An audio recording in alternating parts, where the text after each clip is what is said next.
So let's get started. We have a plan to halve the cost per kilowatt hour. And we're going to go through that plan with you today, step by step, and build up how we get to these goals and how we accelerate this transition and make our vehicles and our grid batteries more affordable. We came up with tabless architecture that maybe you've heard about. Basically removes the thermal problem from the equation and allows us to go to the absolute lowest cost form factor and the simplest manufacturing process. And this is what we mean when we talk about tabless. We basically took the existing foils, laser patterned them, and enabled dozens of connections into the active material through this shingled spiral you can see. With simpler manufacturing, fewer parts, 50 millimeter versus 250 millimeter electrical path length, which is how we get all the thermal benefits. Yeah, this is important to appreciate. Like basically the distance that electron has to travel, it's just much less. So you actually have a shorter path length in a large tabless cell than you have in the smaller cell with tabs. This is a big deal. So even though the cell is bigger, it actually has more power.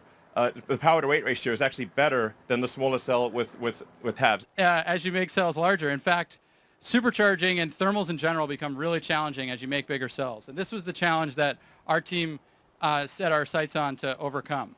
So as you can see, we kind of swept the key figures of merit, how much we can reduce the cost and how much vehicle range increases as we change the outer diameter of the cell. We found a sweet spot somewhere around 46 millimeters. And so when we put it all together and go to our new 80 millimeter length, 4680, we call this new cell design, we get 5 times the energy with 6 times the power and enable 16% range increase just form factor alone. I want to stress, this is not just a concept or a rendering. We are starting to ramp up manufacturing of these cells at our pilot 10 gigawatt hour production facility just around the corner. Yeah. So let's stack up everything we just saw at the cell level. So just the cell form factor change enables a 14% dollar per kilowatt hour reduction, just that cell form factor change. One of the most important processes is where it all begins, the wet process of the electrode coating. You've got mixing where the powders are mixed with either a water or a solvents for the cathode. That mix then goes into a large coat and dry oven. Wouldn't it be great if we could skip that solvent step, which is one of those dig a ditch and then fill it kind of things where you put the solvent in and then take it out and recycle it, and just go straight to dry mix to coat. And that's what the dry process really is about. You can see it here on a bench top. Literally powder into film. As simple as that. I would not say this is like completely in the bag. It's still a lot of work to do, and as you go from like bench top to lab to pilot to volume production, there are actually major issues that you encounter at every level. So you can see the motivation: a 10 times reduction in footprint, a 10 times reduction in energy, and a massive reduction in investment. Let's talk a little bit about assembly, which is next. We were able to get to the point where we can implement assembly lines, one line, 20 gigawatt hours, 7 times increase in output per line. Not every company will be great at manufacturing. Tesla will be absolutely head and shoulders above anyone else in manufacturing. That is our goal. Now let's talk about formation. 86% reduction in formation investment, 75% reduction in footprint. So essentially, what this translates to, based on what we know today, is about a 75% reduction in the investment per kilowatt hour or gigawatt hour. It's just basically 4 times better than the current state of the art to the best of our knowledge. Simpler accelerates terawatt hour scale, and that's what we need to do to accelerate our mission. This is just talking about Tesla internal cell production. As I tweeted out earlier, we will continue to use our cell suppliers, Panasonic and LG and CATL. So this is 100 gigawatt hours supplemental to what we buy from suppliers. Essentially, this does like reduce our weighted average cost of a cell because it allows us to make a lot more cars and a lot more stationary storage. And then long term, expecting to make on the order of 3,000 gigawatt hours or 3 terawatt hours per year. I think we can. I think we've got a good chance of achieving this actually before 2030, but I'm highly confident that we could do it by 2030. And not only is all of that manufacturing innovation fantastic for enabling scale, it's also an additional 18% reduction in dollar per kilowatt hour at the battery pack level. So we have a manufacturing system, we've got a cell design. What are the active materials we're going to put in that cell design? Let's talk about the anode first. Let's talk about silicon. It's the most abundant element in the Earth's crust after oxygen. And it happens to store 9 times more lithium than graphite, which is the typical anode material in lithium-ion batteries today. Challenge with silicon is that it expands 4x when fully charged with lithium. And basically, all of that expansion stress on the particles start cracking, they start electrically isolating, you lose capacity, the energy retention of the battery starts to fade. And current approaches to solve this, which exist, I mean, we have silicon in the cars that you're all in right now, are involved highly engineered, expensive materials. What we're proposing is a step change in capability and a step change in cost. And what that really is to just go to the raw metallurgical silicon itself. Don't engineer the base metal.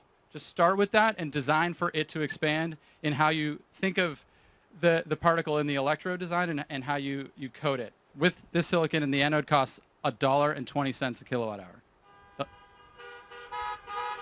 Yeah. By leveraging this silicon to its potential, we can increase the range of our vehicles by an additional 20%, just this improvement. Yeah, it gets cheaper and longer range. And when we take that anode cost reduction, we're looking at another 5% dollar per kilowatt hour reduction at the battery pack level. Let's talk about cathodes. I think people are always talking about like, oh, what's the cathode going to be? Is it NCA or whatever? You know, the thing to consider is just fundamentally what the nickel, the metals are capable of. And that's what we have on the chart here. Dollar per kilowatt hour cathode of just the metal, using just LME, London Metal Exchange prices, versus the energy density of just the cathode. And you can see nickel is the cheapest and the highest energy density, and that's why increasing nickel is a goal of ours and really everybody's in the battery industry. But one of the reasons why cobalt is even used at all is because it is a very stable bookshelf.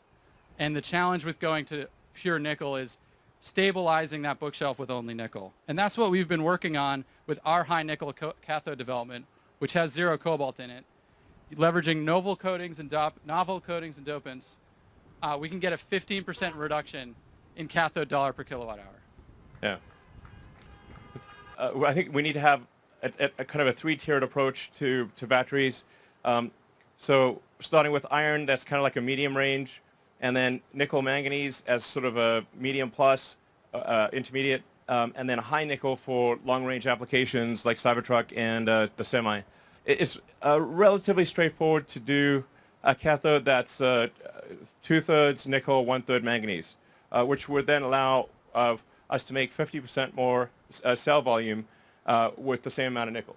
35% of the cathode dollar per kilowatt hour is just in transferring it into its final form. And so we see that as a big target, and we decided to take that on. And that's what we're proposing here with our process. As you can see, a whole lot less is going on here. We get rid of the intermediate, metal, water, final product cathode, recirculate the water, no wastewater at all.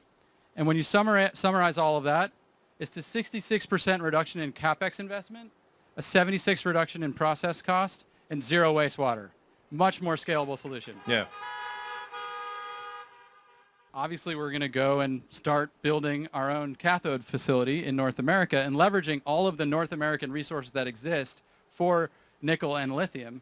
And just doing that, just localizing our cathode supply chain and production, we can reduce miles traveled by all the materials that end up in the cathode by 80%, which is huge for cost. Cathode production would be part of the Tesla cell production plant. So it would just be, basically, raw materials coming from the mine, and from raw materials in the mine, out comes a battery.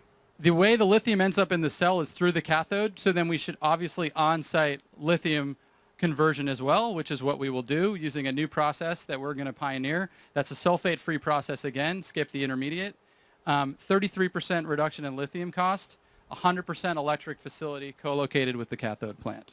It's important to note that there is a massive amount of lithium on Earth. Yeah. So lithium is not like oil. There's a massive amount of it pretty much everywhere. Every vehicle in the United States can be converted to electric using only lithium that is available in the United States. We can actually use table salt, sodium chloride, to basically extract the lithium from the ore.